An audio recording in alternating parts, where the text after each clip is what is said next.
Zebra Products is the UK's leading distributor of premium equestrian brands catering for horse and rider. From Veridus, Amerigo, Sprenger, Akeep, Uvex and many more leading brands, Zebra's impressive portfolio includes clothing, saddles and accessories, boots for horse and rider, care products, horse rugs and helmets. Head to zebraproducts.co.uk to see where you can purchase their products from, which will help you stay ahead of the herd. Oh God, it's so exciting. Happy Hail Bob Day. It is a happy Hail Bob Day. That was Arila coming into the competition. Eventing Manager is back. Best show that we have, Alphabetti Spaghetti. Looking forward to seeing quality horses. I mean, you're a bit of an eventing geek just like us. Welcome to the Equratings Eventing podcast. And listeners, it is our first Zebra show of 2022. And today's guest, I'm really looking forward to talking to. It is his first time on the Equratings Eventing podcast. And this show is very kindly supported by Cavalleria Toscana. I am delighted to welcome one of the most popular riders on the circuit. I swear a legion of fans follow him around any event that he is at, none other than Ben Hobday. Yeehaw! Ben, it is good to have you with us. We are obviously on the build-up to the Big B, and Badminton is just around the corner. We are talking, listeners, a week out, a little over a week out. It is the Tuesday, the week before Badminton. So this time next week, Ben will be at Badminton, and it'll be all systems go. So first of all, Ben, let's talk about Badminton.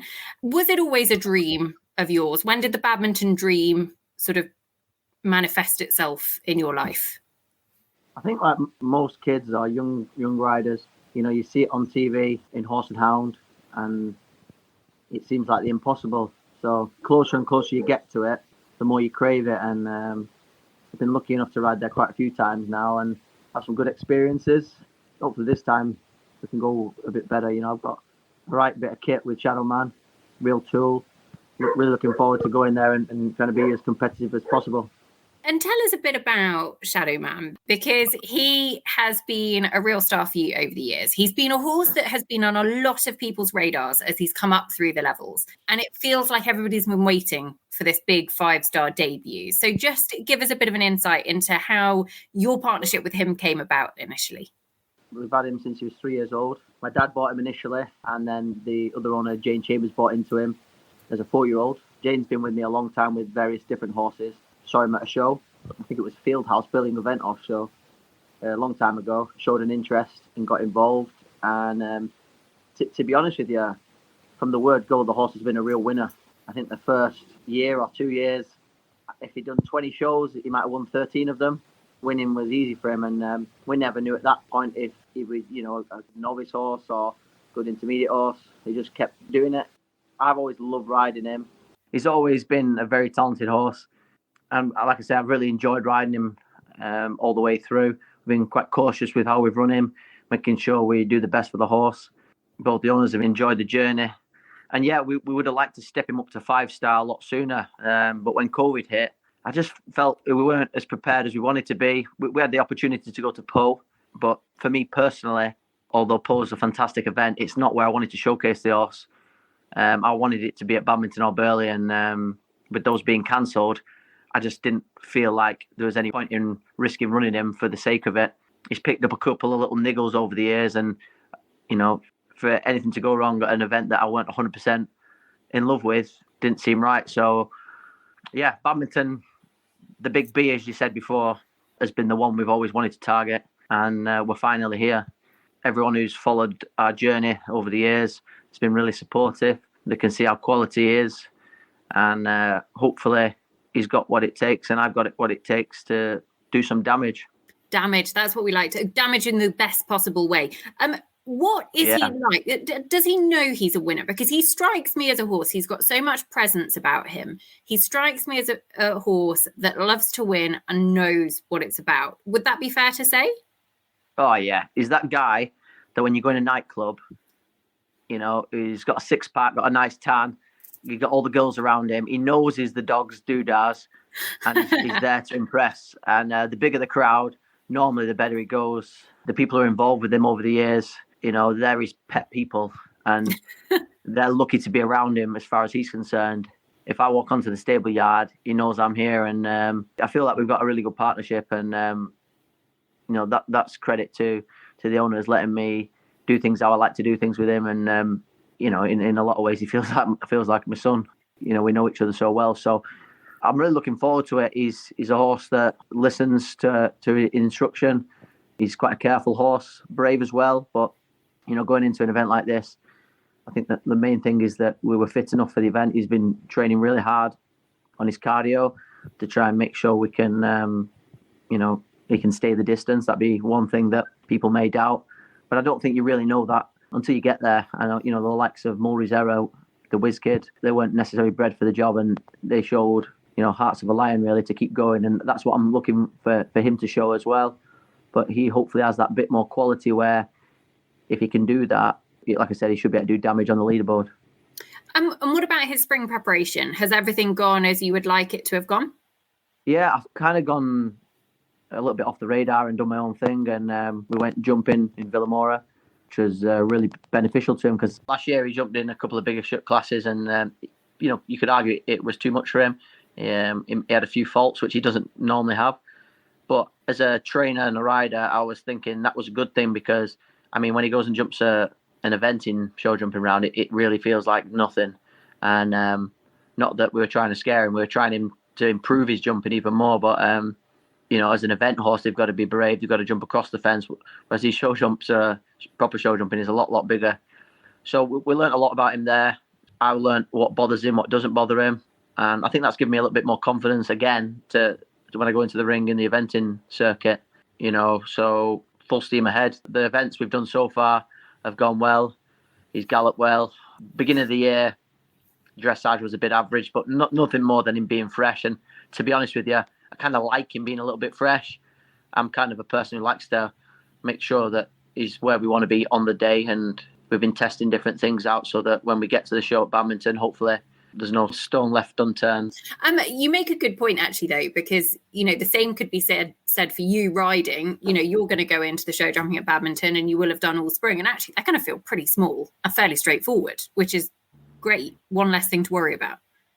Yeah, I think, they're jumping at show jumping at any 5 stars is not horrendously small, but it is in comparison to pure show jumping. However, I don't think people jumping big Grand Prix on a horse that's galloped 4 miles the day before. So there's that to contend with.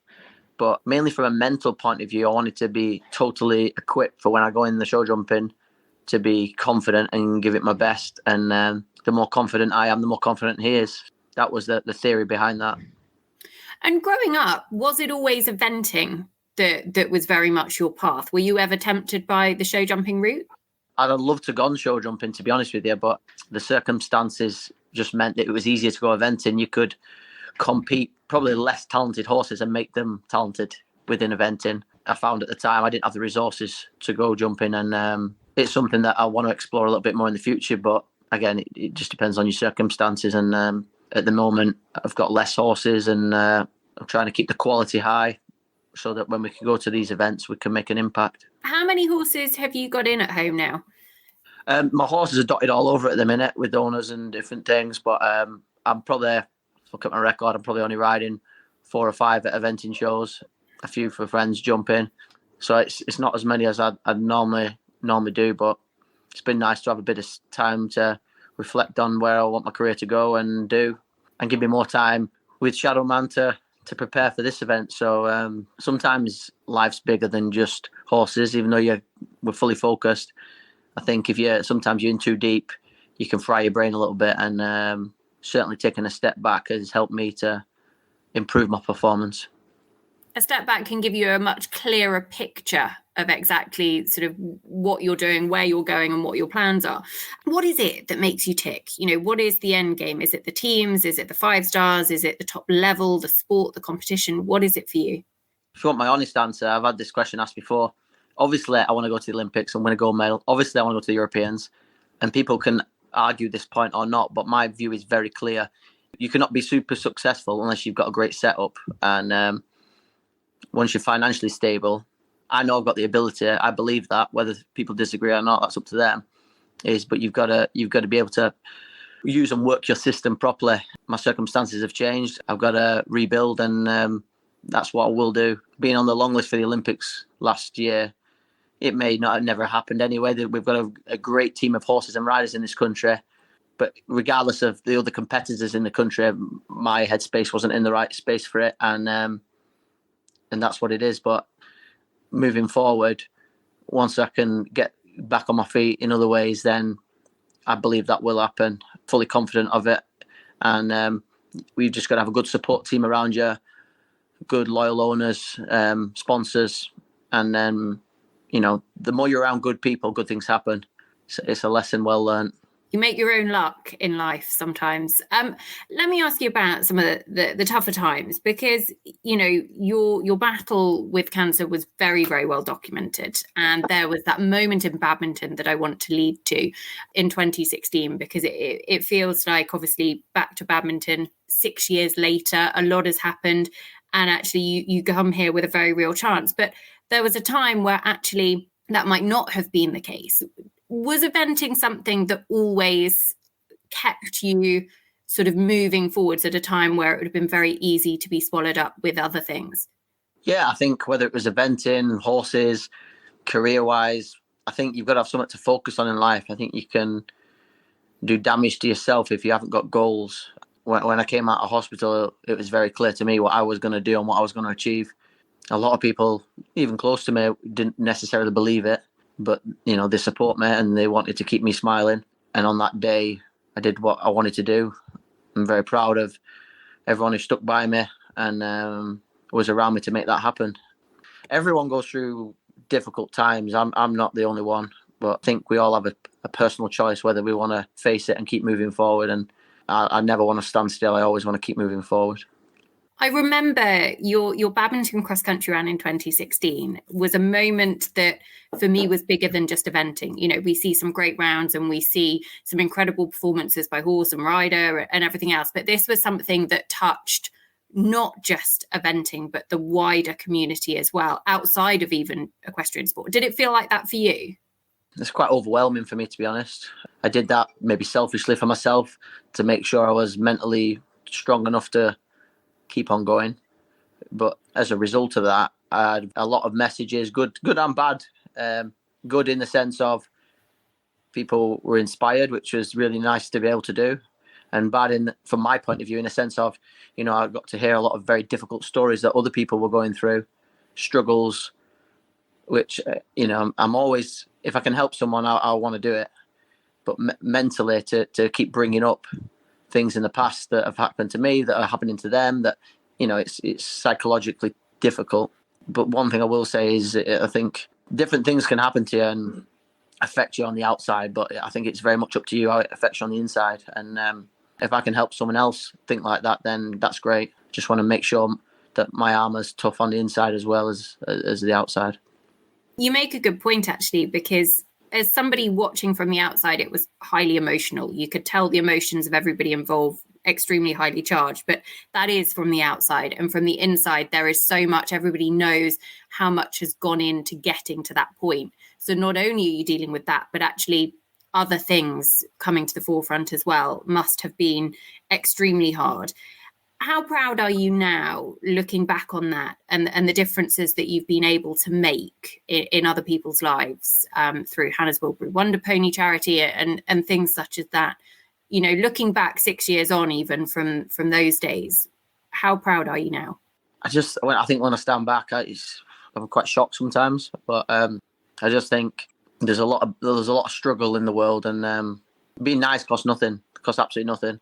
I remember lying in hospital thinking, I read a quote somewhere and it really, really stuck with me. It says, being happy won't always make you grateful, but being grateful will always make you happy. Like if I think like that, I feel happy, I feel good. If that message can get spread a bit more to other people who are struggling, who are going through tough times, whether it's cancer, illness, whatever, then it's great. And looking back, Wilbury Wonder Pony is a phenomenon. What Hannah's parents and her family and team have done, I'm just a minute part of that, and I'm so grateful to be a part of that. But Hannah's legacy lives on, and that's because of the strength of a young girl that refused to quit when life was looking impossible. So I'm very lucky to be a part of such an amazing legacy.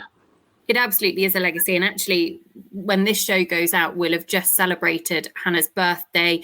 She's raised, and her charity has raised, over £2 million that goes towards incredible research and so much of giving back to people that are going through harder times and granting Wilbury's wishes as well. Let me ask you about the social media side of things, because you would be a real character on social media. And I'm sure, there are some real benefits and highs of that. There's the tough side of social media as well. Let's talk about firstly how that's grown. Has it always been in your nature to be fairly open on social media, or is that something that sort of happened by happy accident? I don't think so. I think, like I said, I've said this before, it started because being any type of sportsman is quite a lonely job. You're in the school, you're working hard a lot of the time, and it was a way to not be on your own, to have the crack with people. And I feel like I'm just myself. Okay, I can be a bit of an idiot sometimes, but I'm all right with people having a laugh at me. I'm not bothered about it. If my friends are all there now, we have the crack. We all have a bit of fun. And I think if as long as you're not hurting anyone, you've just got to be yourself. And I try and be myself as much as possible. If that can make someone smile in the process, then great. But if it makes me smile, I said this to a friend the other day. I said, sometimes I think, what am I doing? But as long as I laugh at it, then it's all right. Somebody else is going to find it funny. Do you find, because eventing wouldn't have as high a profile as some other sports, but actually you would be enormously popular, not only across social media, but at events as well. Have you found that? Has that been overwhelming or intimidating at all? Or do you quite enjoy that side of things? I think that side of things is quite nice, because, if you ever got any stick on social media, those type of trolls will never approach you in real life. They're not brave enough. But people who genuinely are kind, if I get to meet them at shows, then it's great. I love to meet people. There's been some amazing moments where I've been in random places and got to meet people and have a little picture with them or anything. I think it's part of what we do. And like I said, I know when I was a kid, Pippa Funnell was my hero. And then I got to work for her. And I was like, oh my God, you're Pippa Funnell. And I remember. Please tell me you actually did that. I actually did that. I was working for her, and I was about to go from a meeting with World Class to get on the programme. So we went to the pub when I was working for her, and I sat there. She was having a gin and tonic, I was having a beer. And I remember saying to her, I looked at her like this, Pip, can I just say, I'm sat next to Pippa Funnell? Just like that. And she burst out laughing. And, everyone's human. You got to remember that. And but to me, she's Superwoman. And I think it's awesome that you get to compete against your heroes, and I'm not saying people look at me like that by any means, but if people want to come and say hi, I'm a friendly fella. It's nice to be nice. It's nice to be nice. Nice to be nice. I feel like this podcast, I'm not sure it's going to be out in enough time for people to arrange that It's Nice to Be Nice t-shirts for Badminton. But it would have been great if we could have made that happen. Listeners, if you like a challenge, there you go. Got one for you. Pippa's obviously been a big influence on your career. Has there been anybody else that actually you've really looked up to and has inspired you over the years? Well, obviously, I work for her husband, Will, as well. And he's a true horseman. Maybe before I got the job, I didn't appreciate that enough, but a real horseman. I love show jumping, and I watch a lot of jumpers, the likes of John Whittaker, absolute legend. I just think I watch the jumping, and I'm in awe of how sharp they are, well they ride. The jumps are massive, and you always want to bet yourself and, ride like people you look up to. And I was fortunate to work for Will and Pippa, and I got to see it on a daily basis. So I think you've just got to get that tingly feeling of, wanting to bet yourself, wanting to learn. And if you don't get that around people, change your circle, because, you're not going to move forward. That's what I've learned, is the right people bring you up, not pull you down. We like that a lot. You're coming out with all the motivational quotes on this show. To be honest, this is the kind of stuff I just tell myself to keep myself going, to be honest. It's like a little mantra. Listeners, if you're listening to this, I suggest you've got a notepad and pencil, and whoever our next guest is, better go and come up with some good one-liners, because Ben is wheeling them all out to great effect. Can I ask you about Mulrys Error? because course you he can. was a horse that captured The champ. the champ, the imagination of so many people. I mean, he was a real 5-star stalwart, but he had feet like dinner plates. Not the most traditional eventing breeding, so to speak. So how on earth did he sort of climb up the levels and get to 5-star? Because he gathered, I think, as enormous a following as anybody else on the circuit. Yeah, it's an amazing story now we look back on it. But at the time, you've just got to make the best of what you've got. And he came along into my life when I started training his owner, Sally Ryle, and her daughter, Vanessa, she's known as Binny. She's works within Sky Sports now. They just came for lessons. And I liked the way the horse jumped, asked to ride him, and she said no. I ride him again, she said no. And it was only when we were preparing for an event in Tattersalls, I was training Sally to help her get there to do the 1-star, old school 1-star, that her friends run. That the week before or so, she bottled it and said, "Go on, will you ride it? I'd rather watch." And we didn't look back after that. And, you know, some of my friends, well-known professionals, said, "What are you riding that for?" And I said, first of all, he's not of that. He's the V8 Supercar. But I don't know. To me, it was an opportunity. He felt like he had enough jump, and I believed in him. And I always said to the owner that if he struggles or he's tired, I'll just pull up.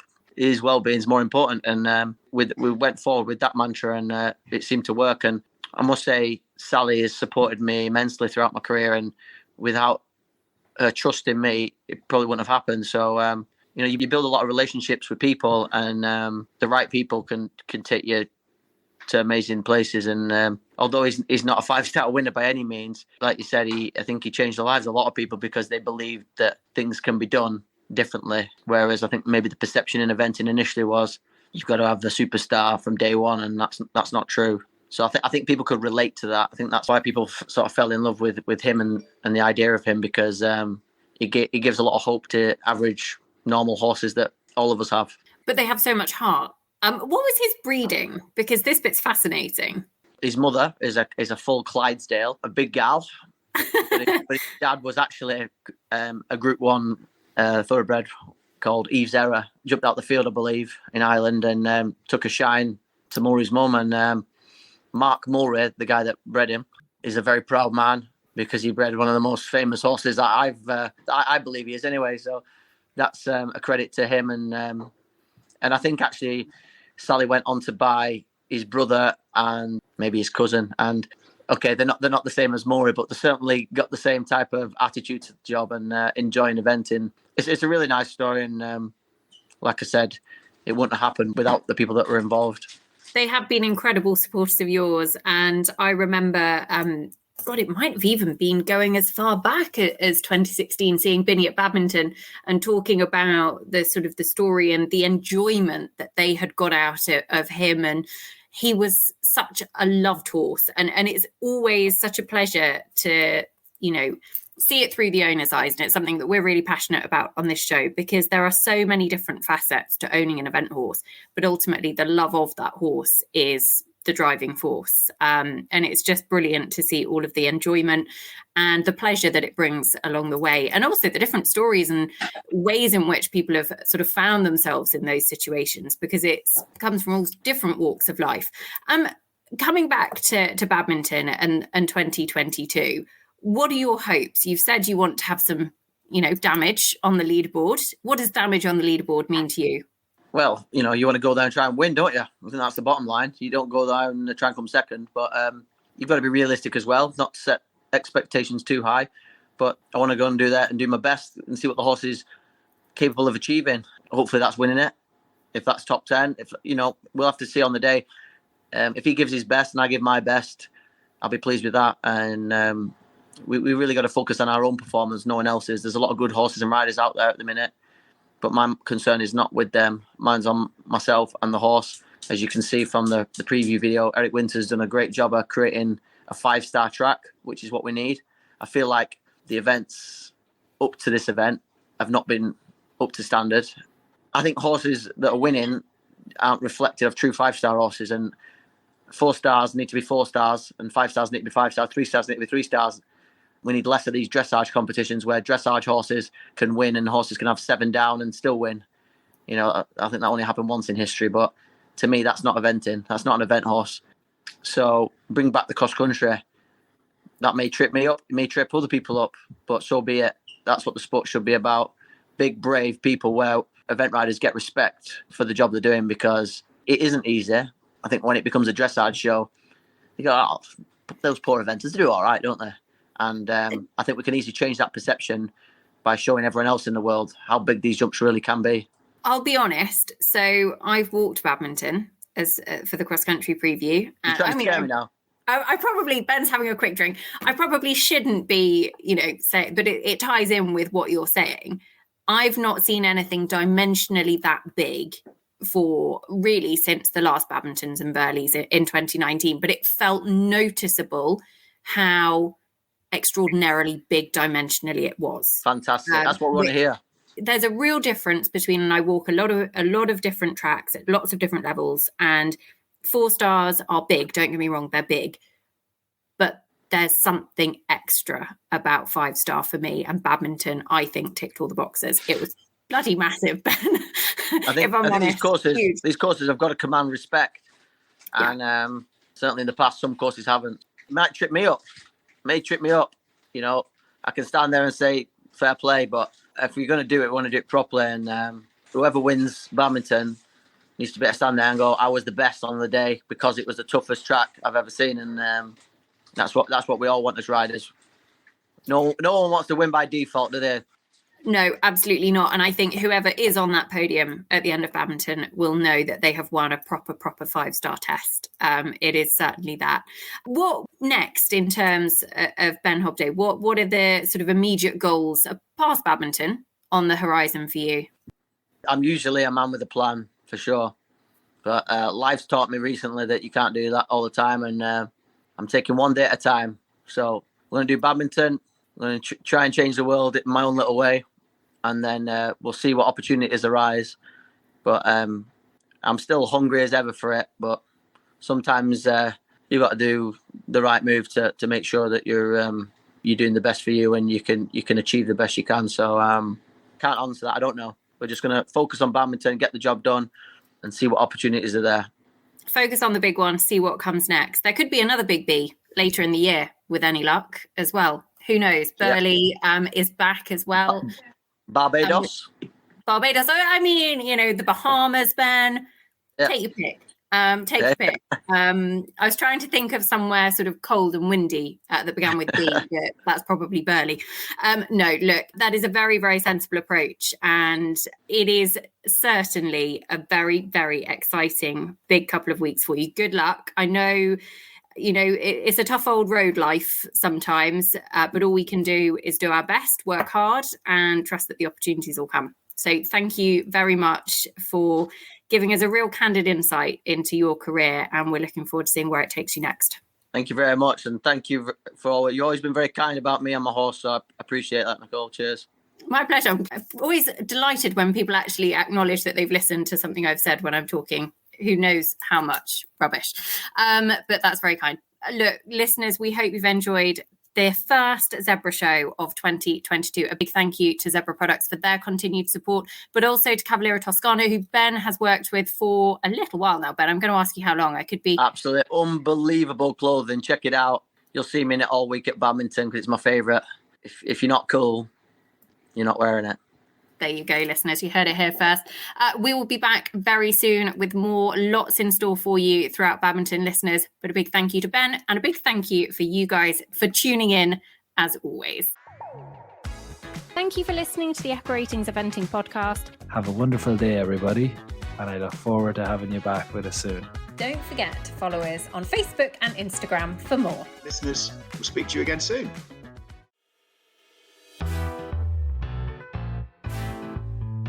One of the most sophisticated brands in the equestrian market, Cavalleria Toscana has the ambition to create products that make technical sportswear look elegant while still supporting the rider's performance each step of the way.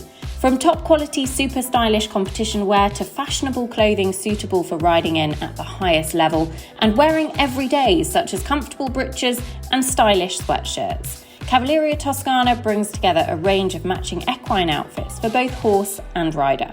Visit zebraproducts.co.uk for more.